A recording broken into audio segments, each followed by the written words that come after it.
വസീയത്തിനെക്കുറിച്ച് ആളുകൾക്ക് ഒരുപാട് തെറ്റിദ്ധാരണയുണ്ട്. അതായത് ഒരു നിയമം നല്ല നിയമമാകുന്നത് റിജിഡ് ആൻഡ് ഫ്ലെക്സിബിൾ ആകുമ്പോഴാണ്. റിജിഡ് ആൻഡ് ഫ്ലെക്സിബിൾ എന്ന് പറഞ്ഞാൽ കുറേ സ്ഥലത്ത് കാർക്കശ്യമുണ്ട്, കുറേ സ്ഥലത്ത് വിശാലതയുണ്ട്.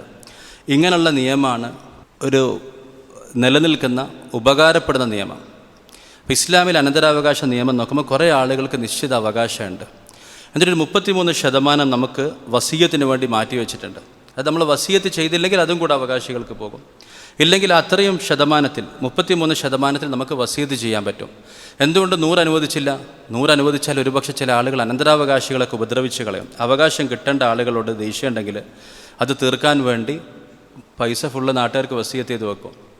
മുഴുവനായിട്ട് അവകാശികൾക്ക് കൊടുത്താലോ ഒരുപക്ഷെ അവകാശികളുടെ ലിസ്റ്റിൽ പെടാത്ത എന്നാൽ അതിനേക്കാൾ കൂടുതൽ നമുക്ക് ഉപകാരപ്പെടുന്ന വേറെ പല ആളുകളും ഉണ്ടാകും, അവർക്ക് കൊടുക്കാനുണ്ടാകും. അപ്പം അതുകൊണ്ട് അനന്തര സ്വത്തിൻ്റെ വിഹിതങ്ങൾ നമുക്ക് പഠിപ്പിച്ചു തന്നു. കൂട്ടത്തിൽ 33% വസീയത്തിൻ്റെ ഇളവും തന്നു. ഒരാൾക്ക് തൻ്റെ സ്വത്തിൻ്റെ 1/3 33% ആർക്കെങ്കിലും വേണമെങ്കിൽ വസീയത്ത് ചെയ്യാം. ഇപ്പോൾ ഈ അടുത്ത കാലത്ത് ദത്തുപുത്രൻ്റെ ഒരു നിയമം, അതായത് ഏക സിവിൽ കോഡ് വന്നാൽ ദത്തുപുത്രന് പുത്രൻ്റെ അവകാശം കിട്ടും. ഇസ്ലാമിൽ അങ്ങനെ ഒരു അവകാശം കൊടുക്കുന്നില്ല, അത് ഭയങ്കര തെറ്റാണ് എന്ന രീതിയിൽ പ്രചരിപ്പിക്കുകയാണ്. ഇസ്ലാമിൽ പറഞ്ഞത് നീതിയാണ്. സൂറത്തുൽ അഹ്സാബിൻ്റെ 1-ാമത്തെ പേജിൽ പറഞ്ഞു, ദത്തുപുത്രന്മാരെ നിങ്ങൾ അവരുടെ പിതാക്കളിലേക്ക് ചേർത്ത് വിളിക്കുക, അവർ നിങ്ങളുടെ സഹോദരങ്ങളാണ്. അതാണ് നീതി. അഖ്സത്തു ഇൻദല്ലാഹ്, ഇതാണ് നീതിപൂർവമായത്. ഉപ്പ് വേറെ, ഉപ്പിലിട്ടത് വേറെ. ചോരയിൽ ജനിച്ച കുഞ്ഞ് അത് മകനാണ്. ആരർത്ഥം മുറിച്ച് മാറ്റിയാലും തീരാത്ത ബന്ധമാണ്. പൊക്കിൾക്കൊടി ബന്ധം ഉമ്മയായിട്ടുണ്ട്, അതുപോലെ തന്നെ മുതുകിലുള്ള ബന്ധം ഉപ്പയായിട്ടുണ്ട്. മുതുകിൽ നിന്ന് തുടങ്ങിയ ബന്ധം അതൊരാൾക്കും നിഷേധിക്കാൻ കഴിയില്ല, അതാർക്കും മുറിച്ചു മാറ്റാൻ കഴിയില്ല. തമ്മിൽ തെറ്റിയാലും ഉപ്പയും മോനും ആകാതിരിക്കില്ല.